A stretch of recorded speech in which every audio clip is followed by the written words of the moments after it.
I just want to cut to the chase. What can you say to all your female fans out there that are dying to know what is going on with you right now?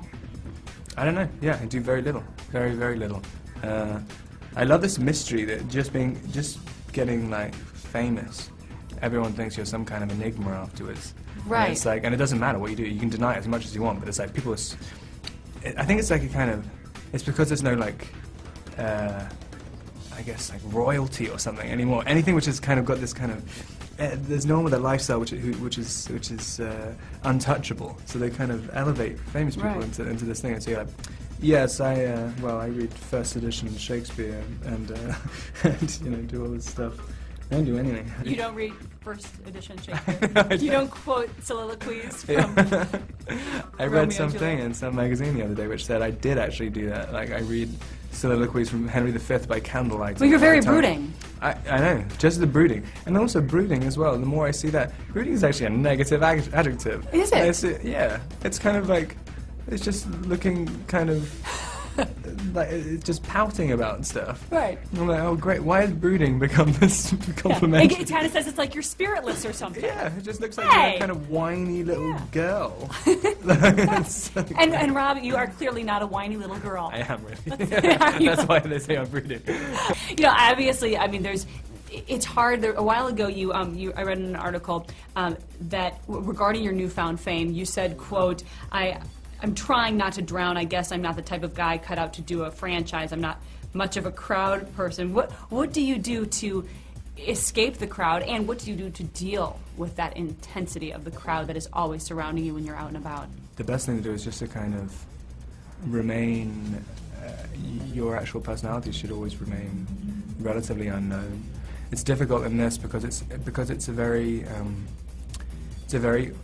audience-friendly series. You have to, in some ways, also because there's a lot of young people who watch it. I mean, and they're always very pleasant. So you can't just be, you know, horrible to people unless you're really obsessed with your portrayal of yourself.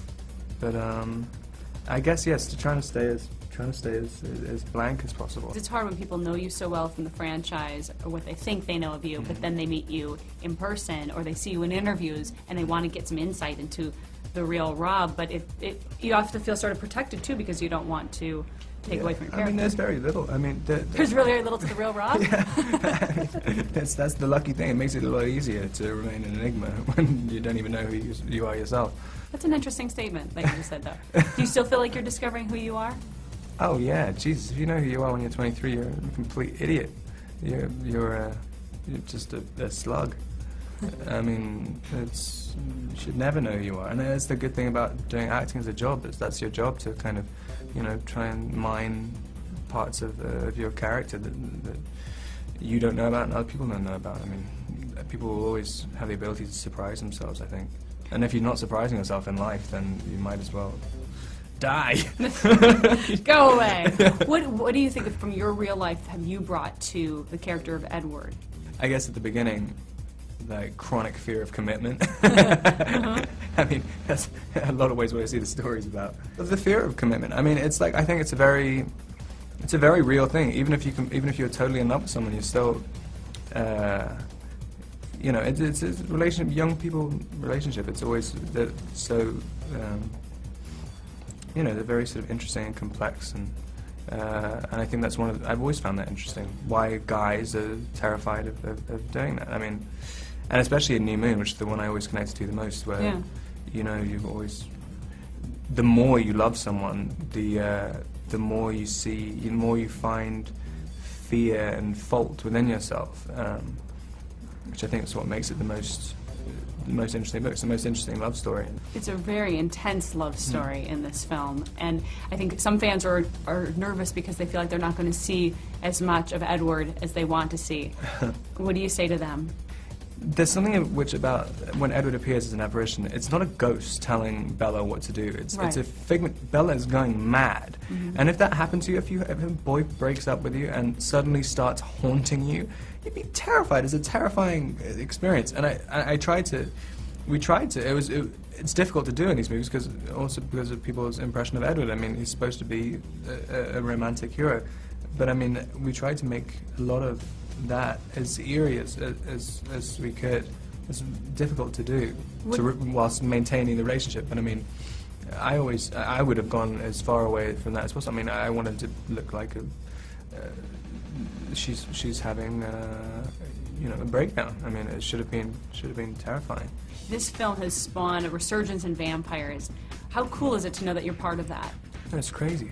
Like, that's just the weirdest thing to me. That like you just see other things coming out which are like exactly the same as Twilight, and you're just like, like, how are you getting away with this? Right.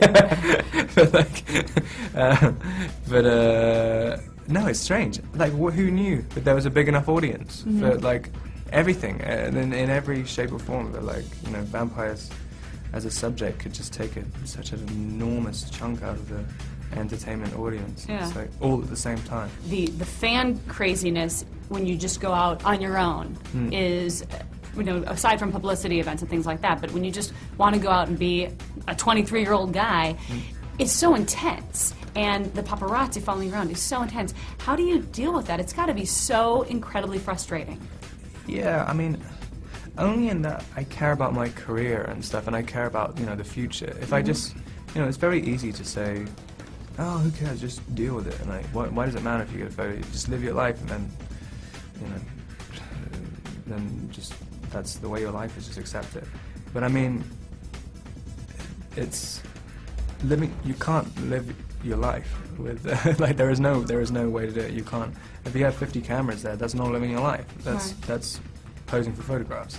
I mean, True. And also, I have a chronic problem with immediately pouting like, whenever a camera's there. You automatically put pout on?